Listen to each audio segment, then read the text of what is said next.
ఈ రోజు మీరు ఒకసారి చూడండి, నేను వాస్తవాలన్నీ మీ ముందర పెట్టాను. 7 వైట్ పేపర్లు పెట్టాను. 100 రోజుల్లో అన్ని డిపార్ట్మెంట్లు సమీక్షలు చేశాను. సమీక్షలు చేస్తా ఉంటే నాకే షాకింగ్ న్యూస్ వస్తా ఉంది.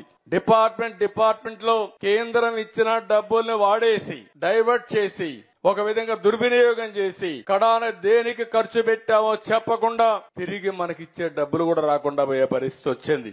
ఒక ఉదాహరణ, పంచాయతీ రాజ్లో ఫైనాన్స్ కమిషన్ ఇచ్చే 990 కోట్ల రూపాయలు ఇవ్వకుండా ఇప్పుడు రావాల్సిన డబ్బులు 1200 కోట్లు మిగిలిపోయే ఇవ్వకుండా అడ్డం పెట్టే పరిస్థితికి వచ్చారు. ఇప్పుడు ఆ 990 కోట్లు ఇచ్చాను, 1200 కోట్లు వచ్చాయి.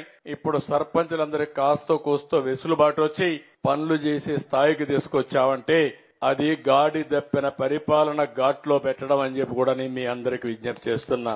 ఒక రంగమని కాదు, అన్ని రంగాలలో ఇదే పరిస్థితి.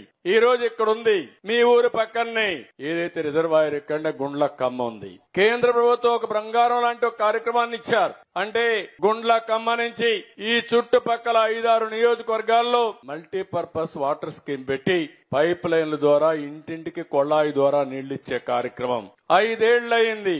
ఒక్క ఊరికి నీళ్లిచ్చిన దాఖలాలు లేవు. దీనికి వాళ్ళు ఇచ్చిన ప్రోగ్రాం చూస్తే మేము 50% ఇస్తాం, మీరు ఒక 50% పెట్టుకోండి, రెండో పెట్టుకొని మీరు ఎంతైనా పర్వాలేదని ఒక్కొక్క రాష్ట్రం 1,00,000 కోట్ల రూపాయలు ఖర్చు పెట్టే పరిస్థితికి వచ్చారు. కొన్ని రాష్ట్రాల్లో 70,000 కోట్ల రూపాయలు ఖర్చు పెట్టారు సిరిసగ వేసుకొని. దీనివల్ల ఇంటింటికి కొళాయి ద్వారా నీళ్లు ఇచ్చారు.